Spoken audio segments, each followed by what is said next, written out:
এদের মাঝেও আমার সাথে আমাদের মেন বিষয় হচ্ছে মোহাম্মদপুরকে এমনভাবে আমরা সিস্টেম করতে হবে এখানে গণঅভ্যুত্থানের একটা জোয়ার লাগবে, জোয়ার।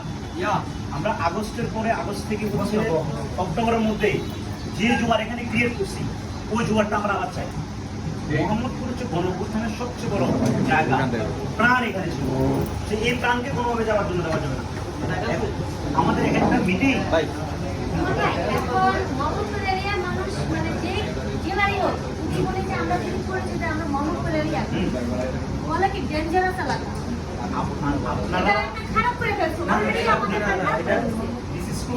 এটা হচ্ছে পজিটিভ ভাবে ইউজ হতে পারে আর নেগেটিভ ভাবে ইউজ হতে পারে।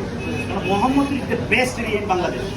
এখানে যারা রাজনীতি করতে পারবে, এখানে যারা পলিসি মেকিং করতে পারবে, সারা বাংলাদেশে তারা পলিসি মেকিং করতে পারবে, সোজা কথা। কারণ এখানে যারা আমাদের আন্দোলনের সময়, হাসিনা বিরোধী আন্দোলনের সময় আমাদের ছেলেরা সবচেয়ে বেশি এখানে মারা গেছে। একদিনে মারা গেছে 19 জন Mohammad. This is first scenery in Bangladesh. তো সিনারিও গুলোকে যাওয়ার জন্য দেওয়া যাবে না। এটা হচ্ছে ম্যাসিভ একটা জায়গা।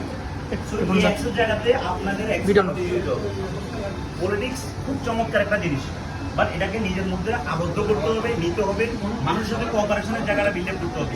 আর আরেকটা বিষয় হচ্ছে নেতা তৈরি করতে হবে। নিজে নেতা হলে হবে না, নিজে নেতা তৈরি করতে হবে। কাউকে মাইনাসের তো কোনো চিন্তা ভাবনাই করা যাবে না। এই দেশটা হচ্ছে আমাদের সবার, এটা কারো বাপের দেখা না। এই দেশ সবার, গণঅভ্যুত্থান একজনের না। এখানে বিএনপি, জামাত এবং হচ্ছে অন্যান্য দল যারা অ্যান্টি ফ্যাসিস্ট বিরোধী যে সমস্ত দলগুলো, ওদেরকে সবাই ক্রেডিট, আমার একা ক্রেডিট না। কাউকে গণঅভ্যুত্থানের একা ক্রেডিট দেওয়া যাবে না। বিএনপিটা হচ্ছে আমার ভাই। আমরা বিএনপিরও দেখছি, আমার সাথে বিএনপি এই গণঅভ্যুত্থান আমার সাথে অনেক বড় বড় নেতা একসাথে আমাদের সাথে আন্দোলন করছে। মাদ্রাসার স্টুডেন্ট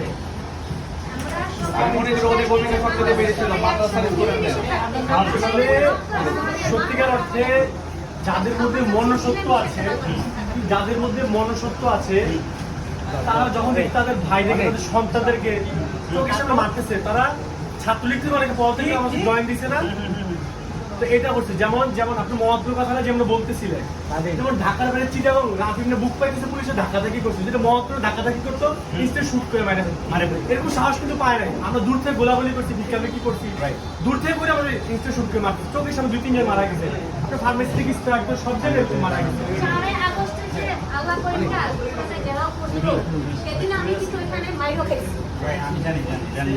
আমি সেদিন মাইরা গেছি, আমার পুলিশে এগারো চুলের মুঠি ধরে না পিটাইতে একবার ওই যে রাশেদের পিঠে 100-র উপরে। আমরা যখন মেডিকেল টিম আমাদের ওই যে চাঁদমিয়া হাউস 2 নাম্বার গেটে যখন দিচ্ছি, রাশেদকে যখন আমি করছি 100টার উপরে গুলি ছিল, ছোট ছোট গুলি যেগুলো 100টার উপরে। ওই সময় আপনাকে আমার দোকানে সরা বন্ধুগুলো। সো আমরা চাই গণঅভ্যুত্থানের যে একটা শক্তি, যে জোয়ার, এটা কখনো যাতে দেশ থেকে না যায়। আমরা বিএনপি যারা আছেন, জামাত যারা আছেন, মাদ্রাসা স্টুডেন্ট যারা আছেন, আমাদের এনসিপি যারা আছেন, বৈষম্য যারা আছেন, আমরা একসাথে অ্যাকোমোডেটেড হয়ে এই জায়গায় কাজ করবো। আমরা কোনোভাবে ডিভাইডেশন করা যাবে না, কারণ এই দেশ আমাদের। যদি আমাদের কোনো ভুল হয় তাহলে আমাদের ডিভাইডেশন হয়ে গেছে না, কোনো সুযোগ নেই এখানে, কোনো সুযোগ নাই। যারা ডিভাইডেড করতে চায় আমাদেরকে, আপনি বলেন আমাদের অবস্থা এখন আমরা ডিভাইড করি, আমাদের অবস্থা কি হবে?